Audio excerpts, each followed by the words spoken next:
A origem dessa tipo de aula foi uma pessoa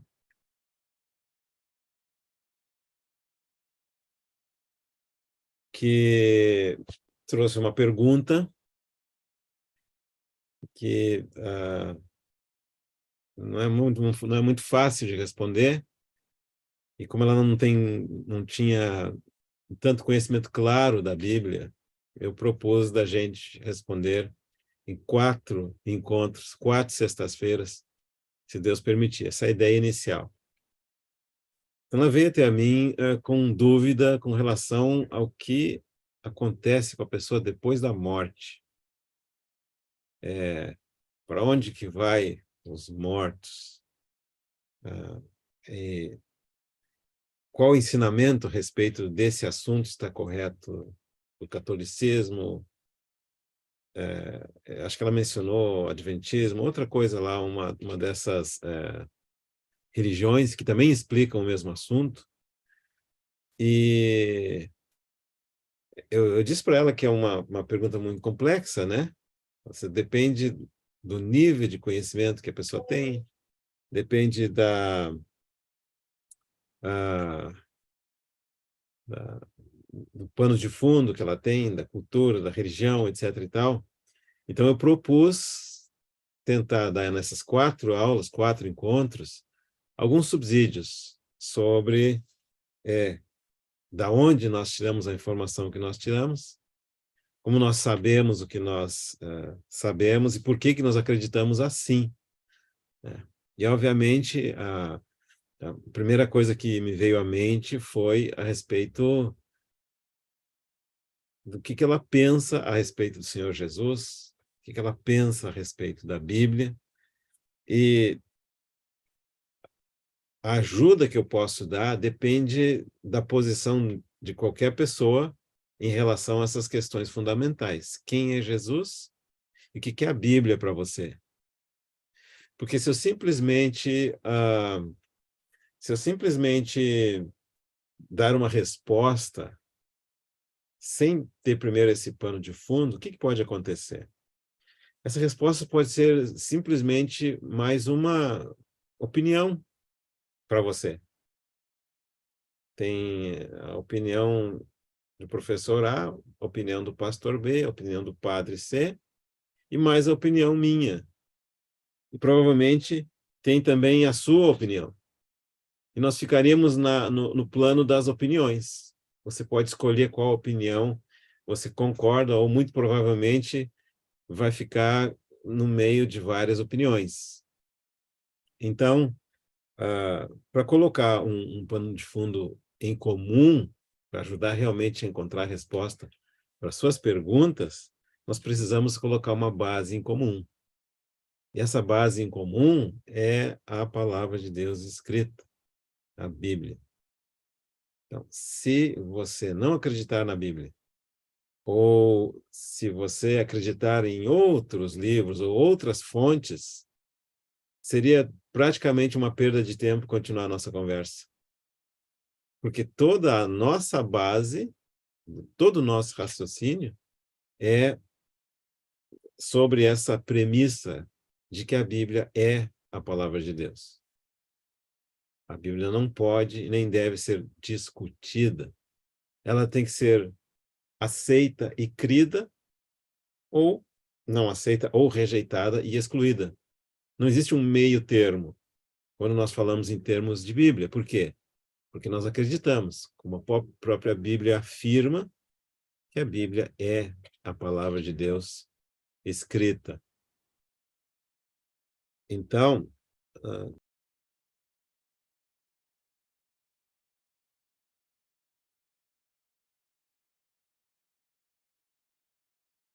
ok.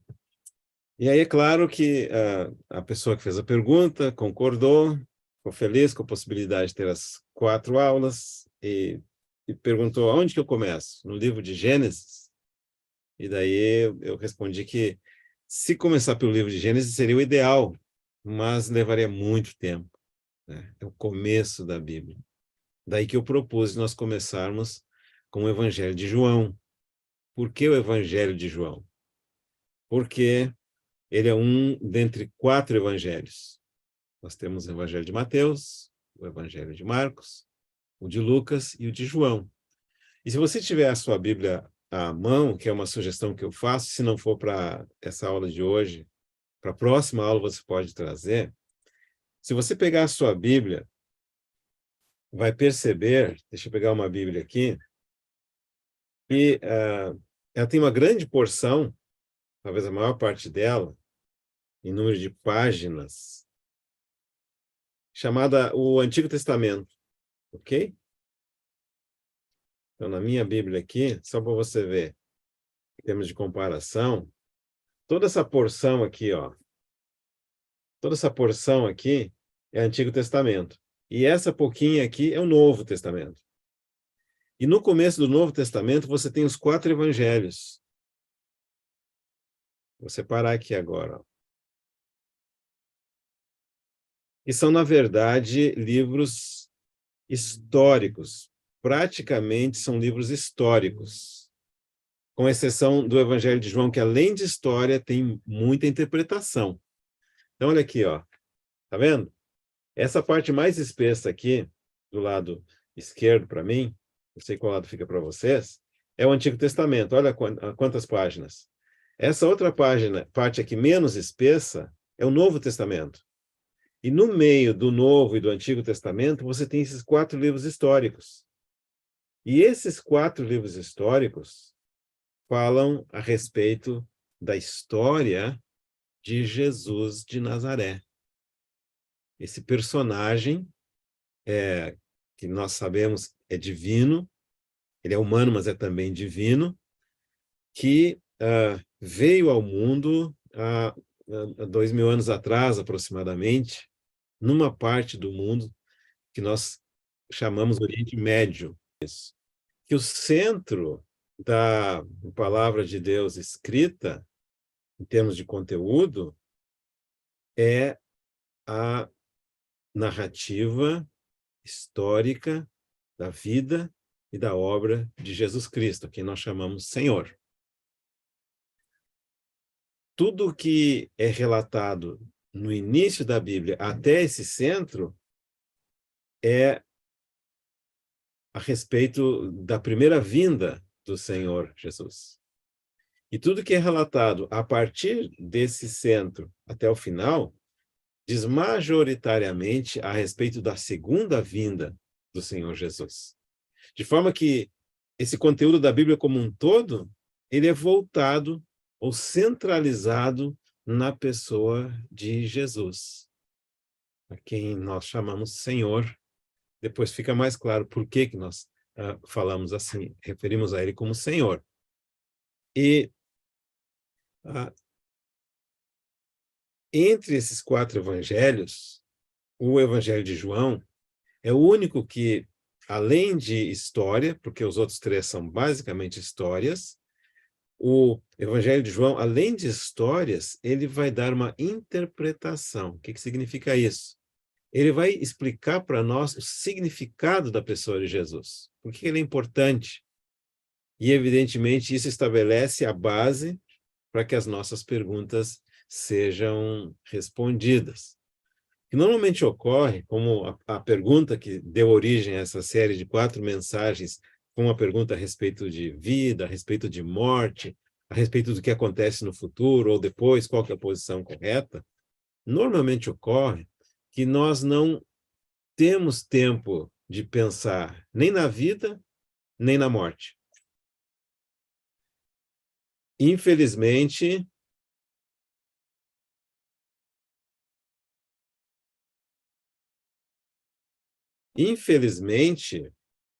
nós temos uma vida muito ocupada, temos muita informação, muitas coisas acontecendo. E, infelizmente, algumas pessoas só consideram esse assunto quando são, infelizmente,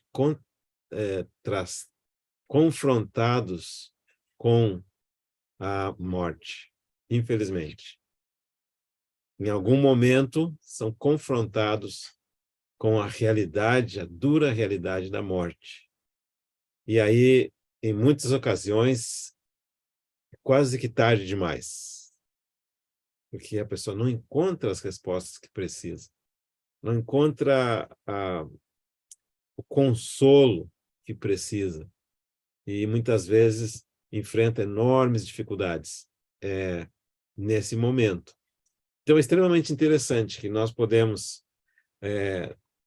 tomar um tempo para fazer essas considerações. Muito bem. A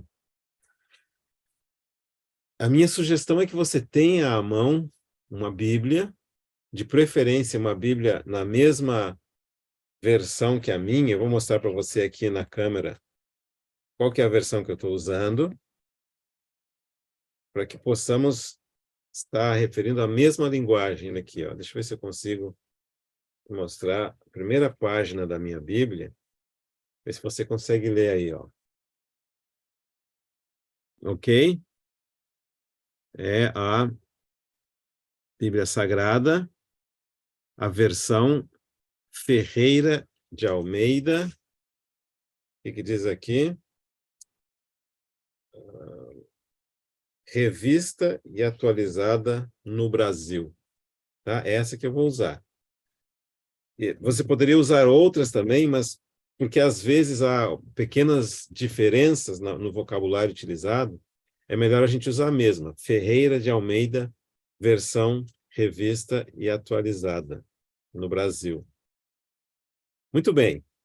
Então, o nosso tema vai ser agora, a princípio, essas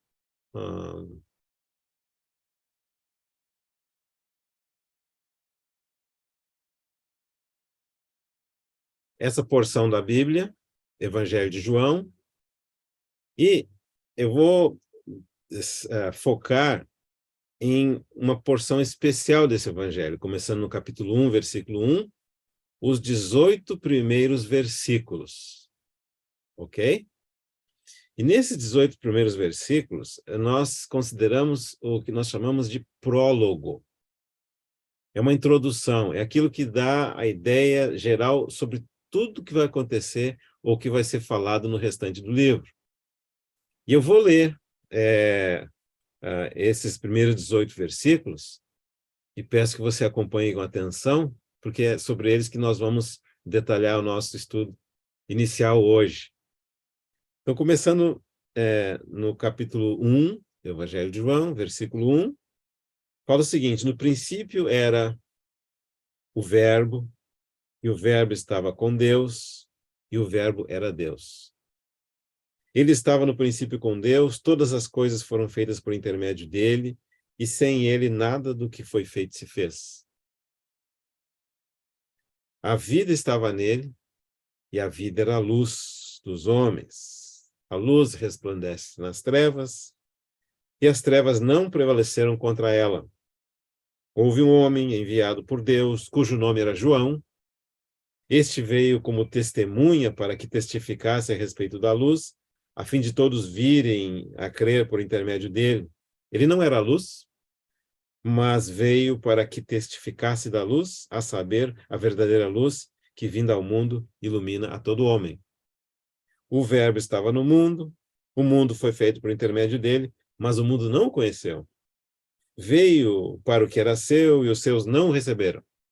Mas a todos quantos o receberam, deu-lhes o poder de serem feitos filhos de Deus, a saber, aos que creem no seu nome, os quais não nasceram do sangue, nem da vontade da carne, nem da vontade do homem, mas de Deus.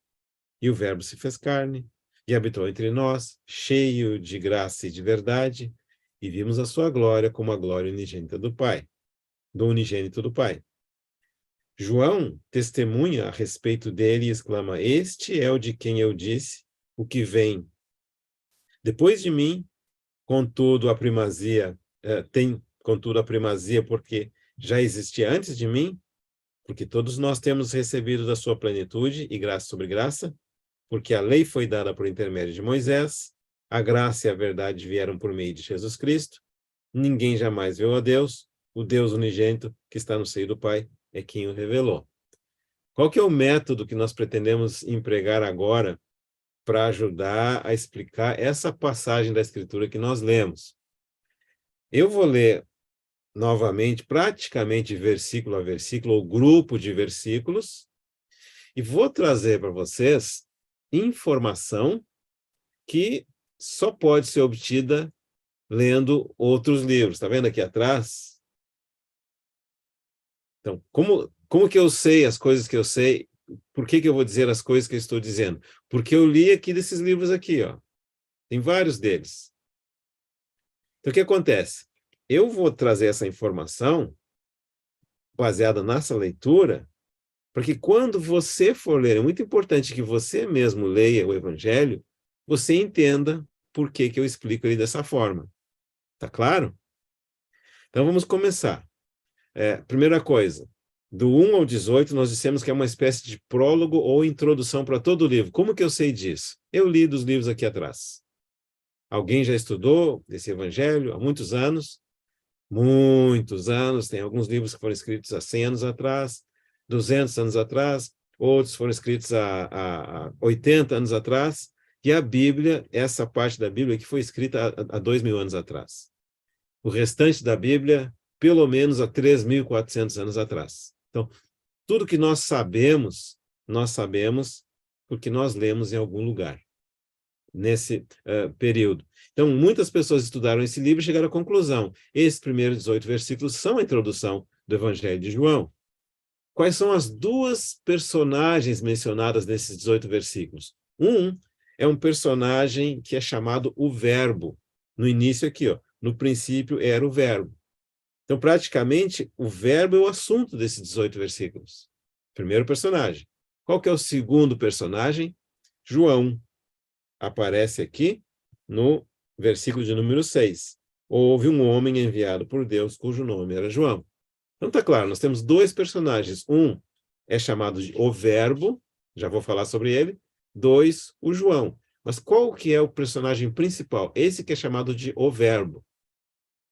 E o significado de verbo é palavra.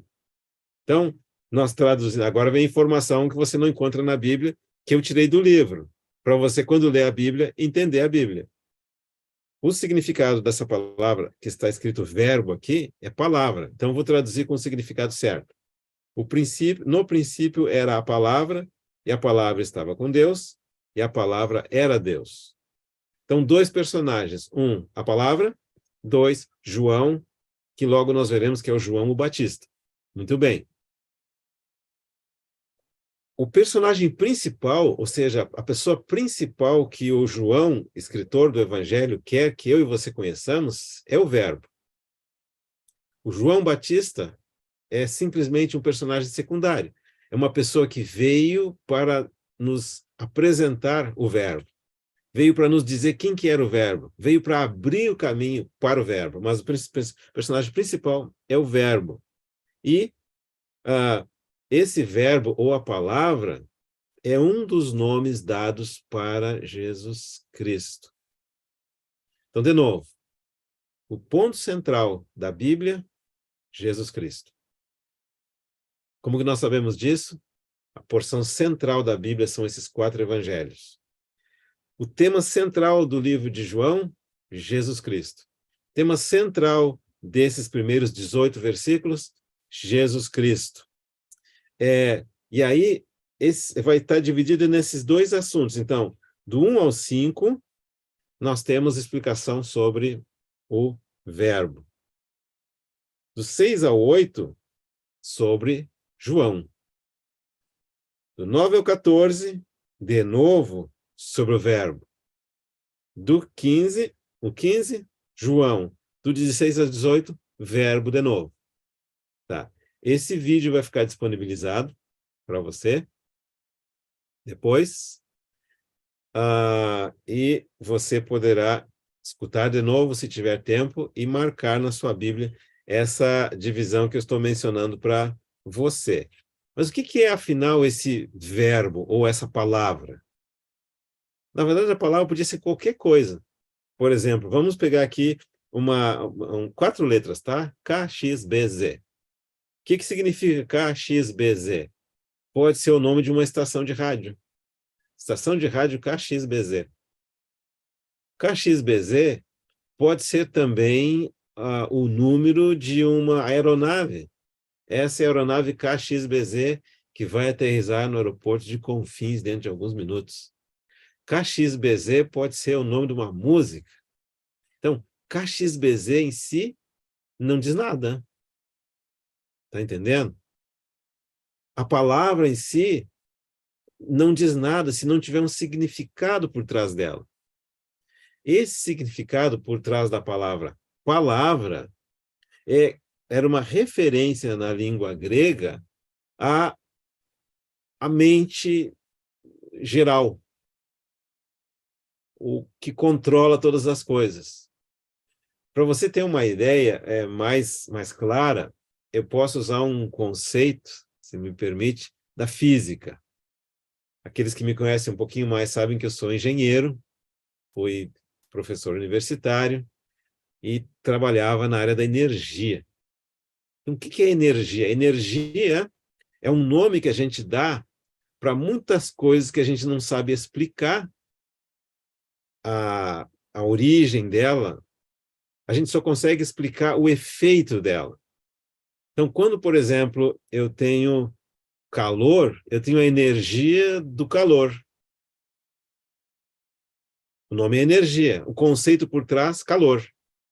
Quando eu tenho, por exemplo, uma mola, ele tem uma energia que nós vamos chamar aqui, para simplificar, né? Uma energia elástica.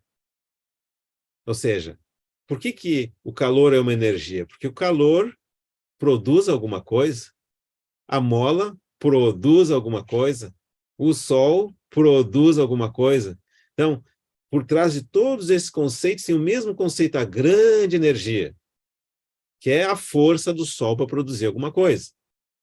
A energia hidráulica, a força da água para produzir alguma coisa. Energia eólica, a força do vento para produzir alguma coisa. Eu sempre tenho que qualificar a minha palavra energia com algo e exemplificar com o efeito que esse algo produz. Está entendendo? A energia solar explica o efeito que o sol produz. A energia hidráulica explica o efeito que a água produz. A energia eólica explica o efeito que o vento produz. A energia elástica explica o efeito que uma mola produz. E a mesma coisa, para os gregos, essa palavra ou verbo ou logos, era a mente que explica a razão do universo. Essa palavra era aquilo que controla todas as coisas. Mas para o João, essa palavra é uma expressão para descrever Jesus Cristo.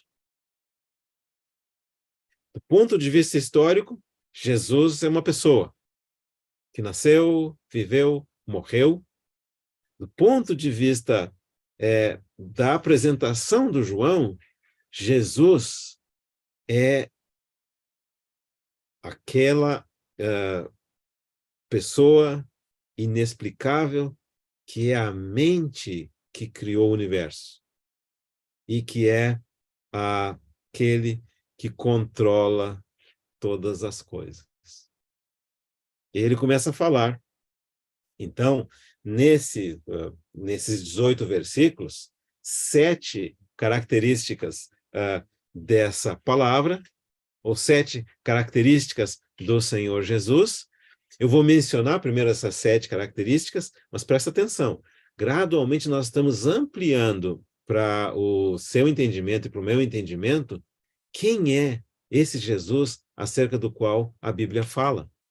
E por que nós precisamos ter ele como o ponto básico para o nosso entendimento de todas as coisas, à medida que nós vemos por aqui. Então, primeira coisa que ele vai dizer a respeito de Jesus.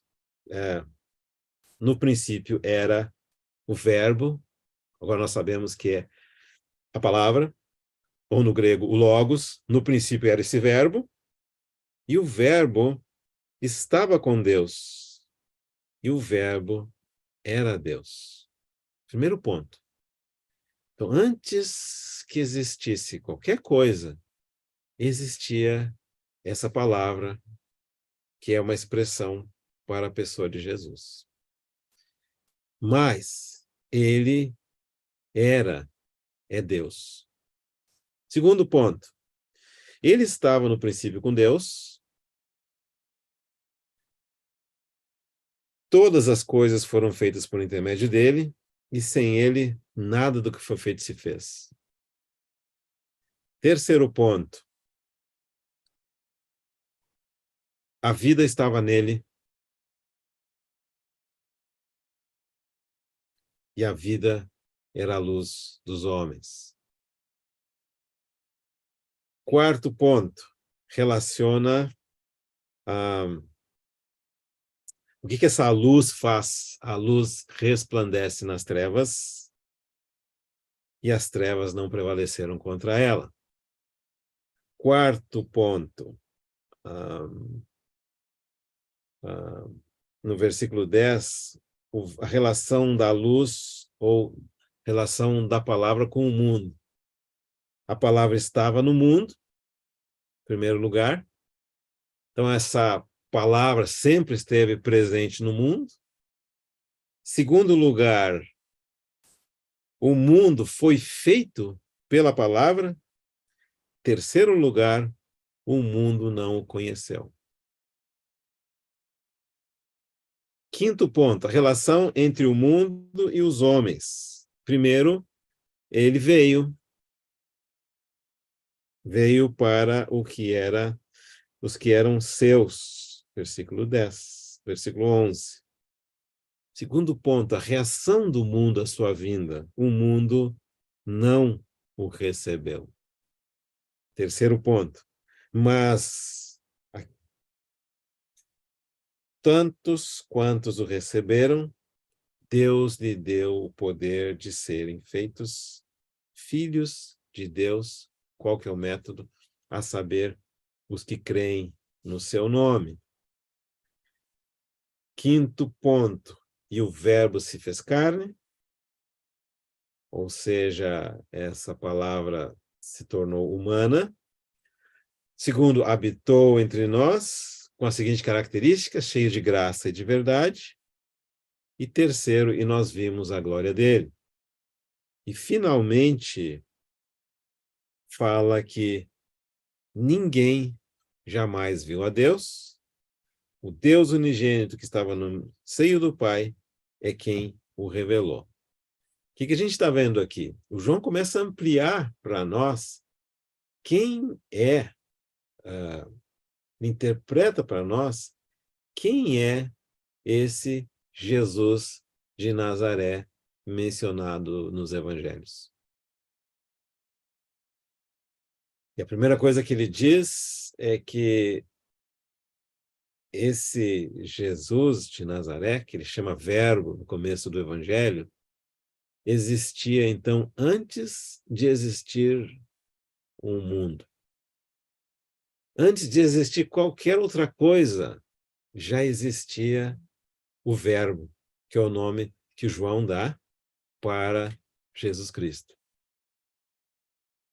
Segunda coisa, ele estava com Deus no sentido de que essa é uma informação que você não tem no texto, teria que ler os livros, no sentido de que ele era em personalidade, em essência, o mesmo que Deus, mesma qualidade, em comunhão. E fala que ele não apenas estava com Deus, mas ele era Deus. O que mais que fala? Que quando fala que ele estava no princípio com Deus, fala que ele existia antes mesmo de qualquer outra coisa existir. E que todas as coisas foram criadas por intermédio dele. Todas as coisas se refere ao seguinte: tudo que existe no universo. material.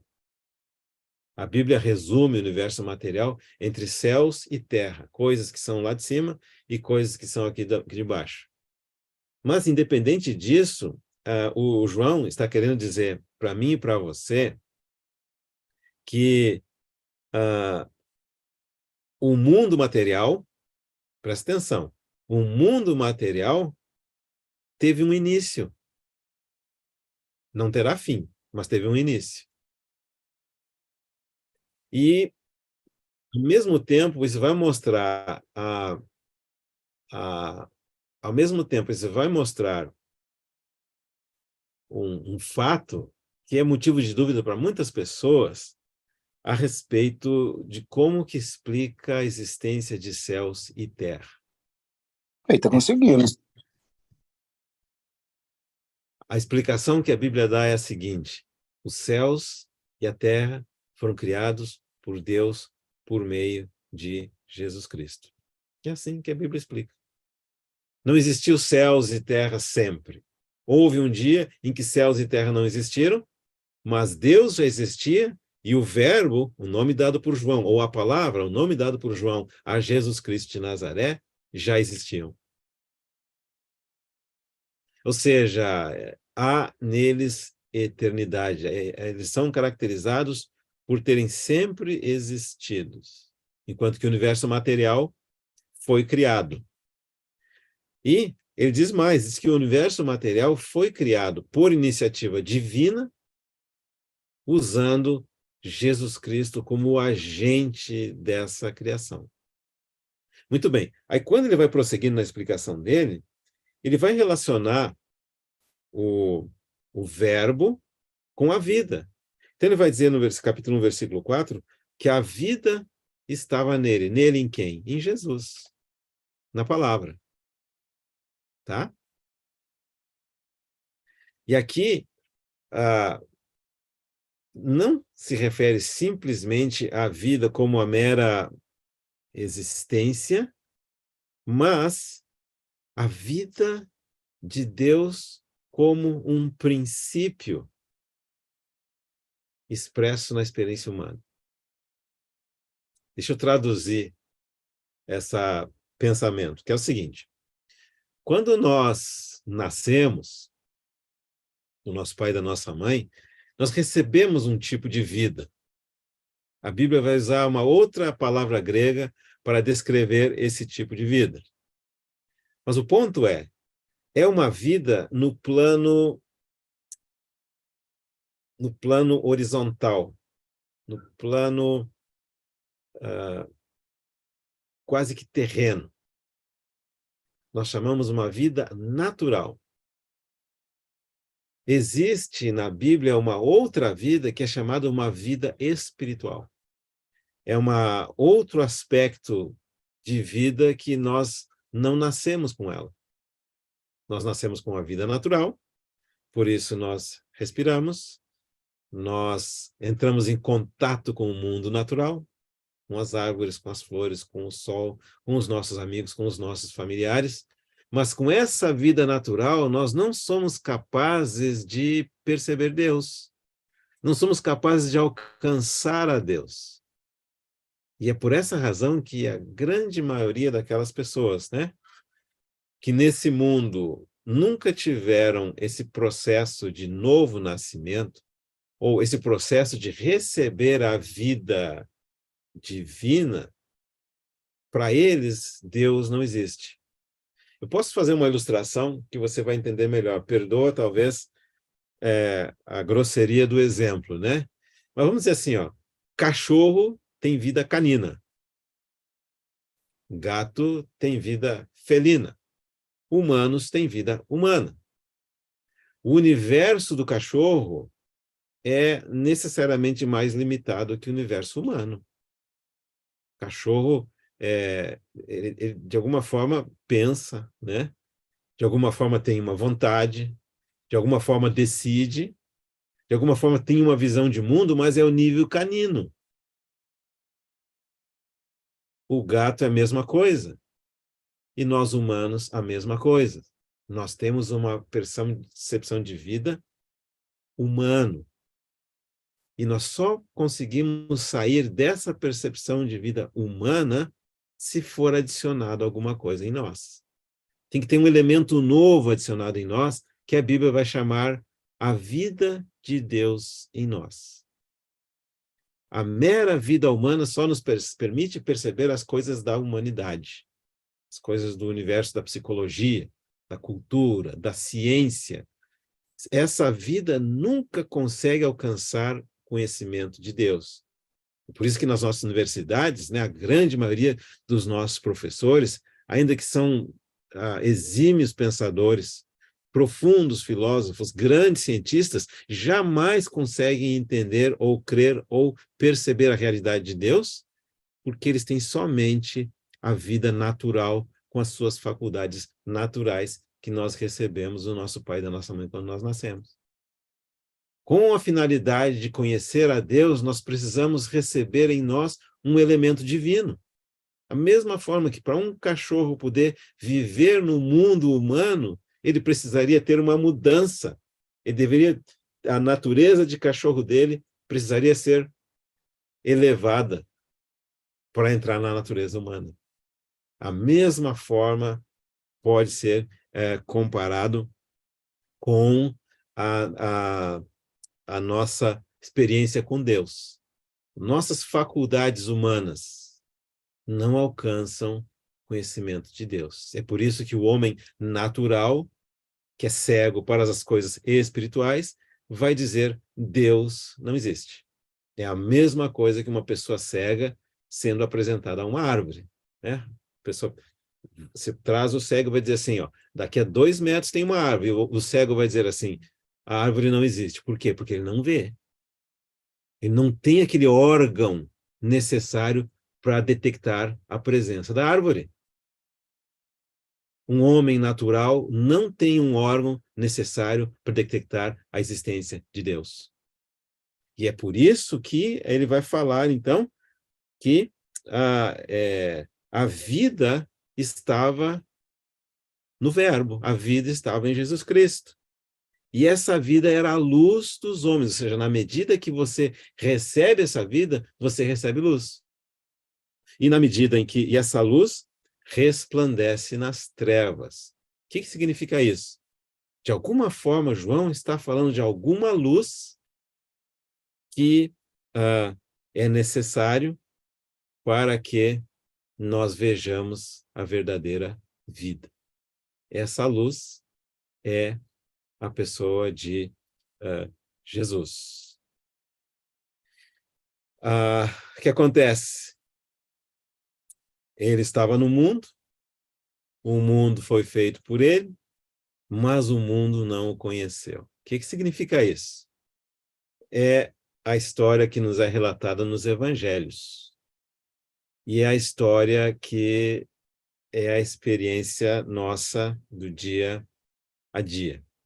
Se você ler os evangelhos, Mateus, Marcos e Lucas, vai chegar à seguinte conclusão: a maioria das pessoas mencionadas nos evangelhos não compreendeu quem era Jesus. Mesmo os discípulos dele que o seguiram, eles não entendiam todas as suas palavras, não entendiam a sua personalidade, não entendiam a sua missão.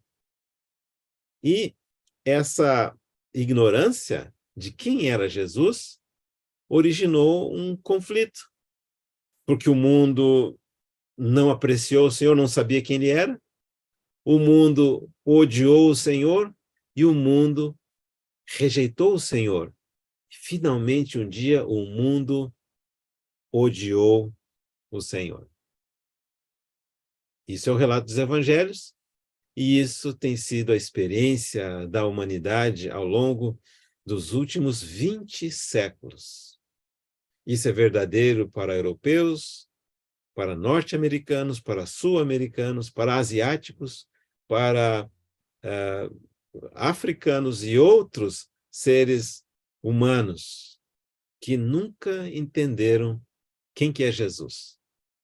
Não entenderam qual foi a missão dele, não entenderam quais foram as palavras dele. E por que não entenderam rejeitaram. E não somente o rejeitaram, eles o odiaram.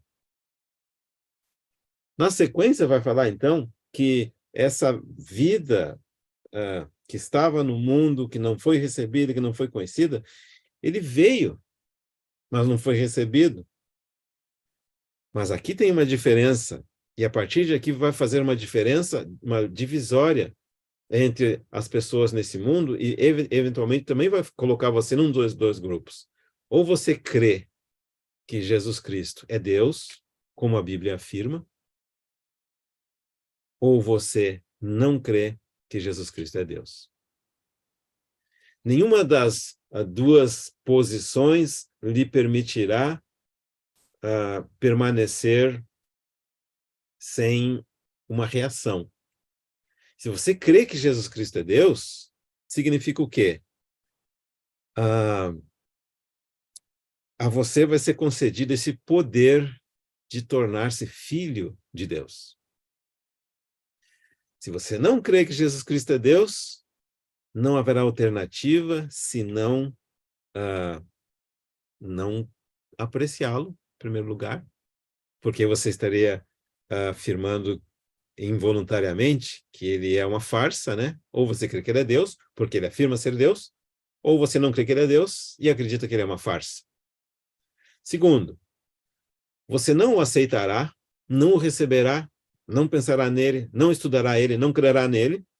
Terceiro, invariavelmente você o rejeitará. E quarto, você o odiará.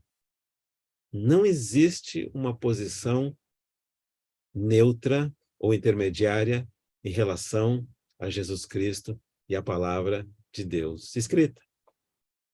Ou você crê nessa palavra, e crê que ela é verdadeira, e crê que Jesus é Deus, e o recebe como Deus, e passa a ter um relacionamento com ele, ou você não crê, e invariavelmente vai classificá-lo como um falsário, não vai apreciá-lo, vai rejeitá-lo, e gradativamente vai tornar-se, ou vai solidificar a sua posição como inimigo dele.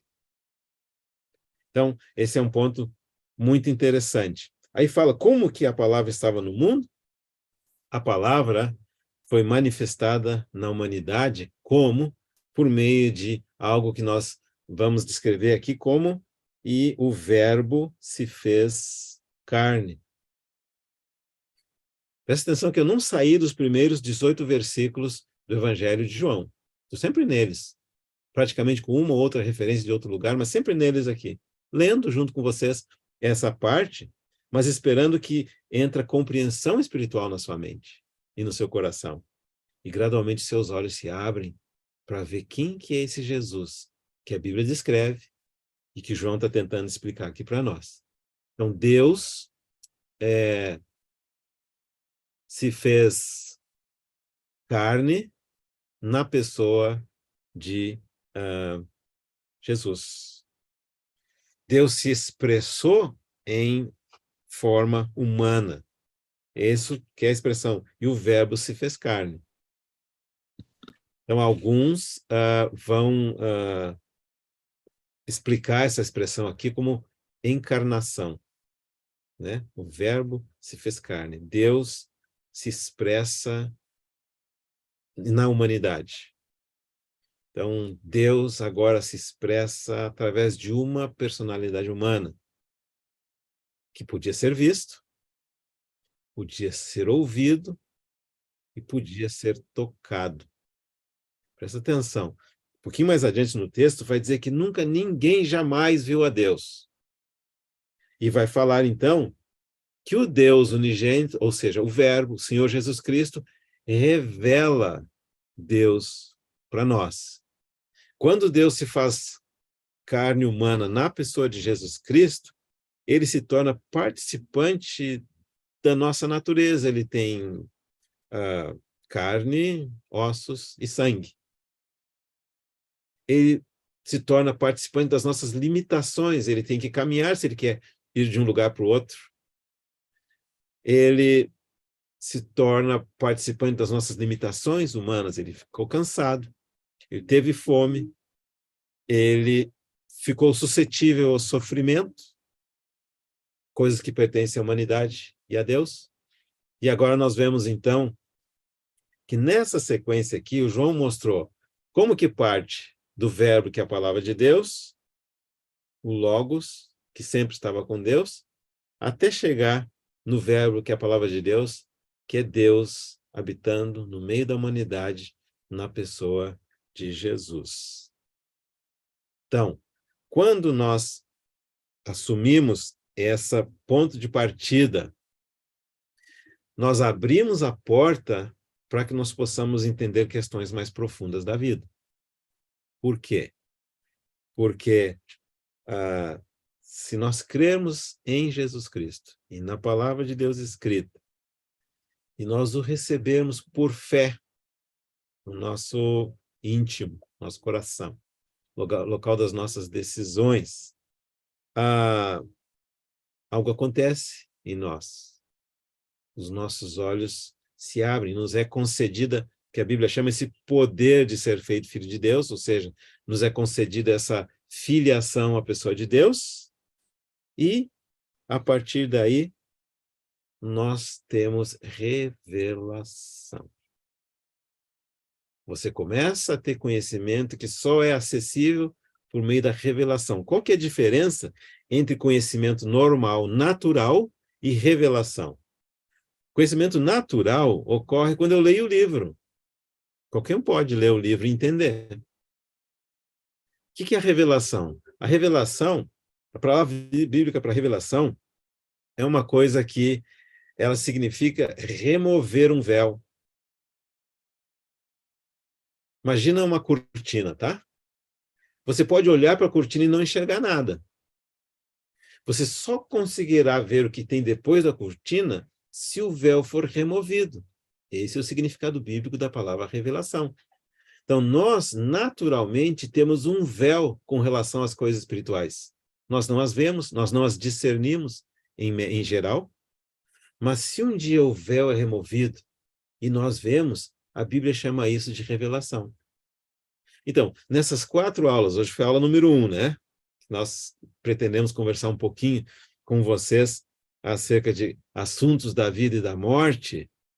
Nossa ideia é conversar com vocês não a respeito daquilo que somente os livros podem informar, mas a nossa expectativa é que, se você ler o Evangelho de João, capítulo 1, até o último capítulo, que é o 21, tá? Entre agora e a próxima sexta-feira, se for possível. A ideia é que, à medida que você vai lendo, os seus olhos vão se abrindo e você recebe revelação. Não é simplesmente eu passando informação da minha boca para a sua boca, ou da minha mente para a sua mente, ou da minha boca para o seu ouvido. Não. É, de alguma forma, o Espírito de Deus ativando algo dentro de você, abrindo os seus olhos espirituais, e então você vê. Você consegue entender as explicações da Bíblia. Você consegue entender por que a Bíblia faz sentido e porque, de fato, a Bíblia é a resposta para todas as nossas perguntas. A Bíblia, no sentido de ser aquele livro que nos revela Jesus Cristo. Então, bem-vindos àqueles que nos entraram na transmissão agora, mais para a parte do final. Imagino que é a Luciana, porque está contra a luz aqui, mas acho que é a Luciana mesmo.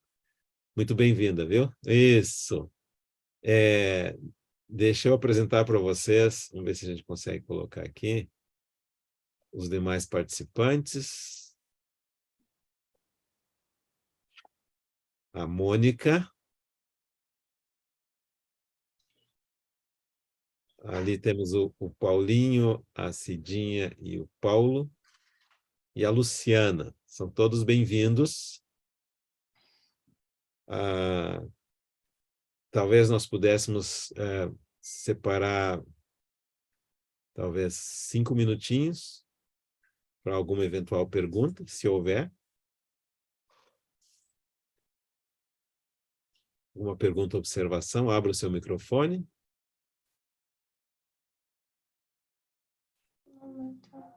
se quiser falar. Tá me ouvindo? Ouvi muito bem. Pode falar.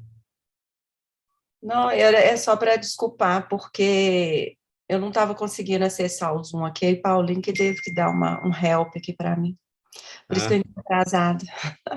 O importante é que você entrou na semana que vem, mesmo horário, se Deus Tá, permitir, a gente continua com a segunda de quatro aulas, 4 diálogos sobre temas de vida e morte, tá, mas obrigada, principalmente pessoal. sobre Jesus. Muito bom te rever, viu, Luciana? Igualmente, obrigada. Mônica, tá tudo claro? Ok. Podemos despedir aqui. Você está no mudo, Mônica, não posso ouvi-la. Desculpa, a verdade. Foi um E- prazer em participar e continuaremos semana que vem. Combinado, Acredita que então. agora eu consiga começar a ler. Isso, sugiro que vocês todos tentem ler pelo menos uma vez. Ou, agora eu lembrei de uma outra possibilidade. Tem muitas Bíblias em áudio disponíveis. Então, às vezes, você não consegue ler, porque está ocupado, etc. e tal, mas põe no aquele MP3 ali. Quando está cozinhando, quem cozinha, quando está dirigindo, quando está fazendo alguma atividade que não ocupa, que ocupa só as mãos, vai escutando o Evangelho de João. Vai ajudar nas próximas 3 oportunidades, tá bom? Tá bom. Perfeito. Desejo a vocês um Obrigado. excelente fim de semana. Você ia falar? Obrigado. Eu também. Ah, ok. Obrigado, Jair. Com Deus. Abraço, então, viu? Obrigada, um abraço a todos. Abraço, Jairo, e muito Abraço. obrigada. Obrigada. Esse vídeo estará disponível Com Deus. no canal de YouTube, tá bom?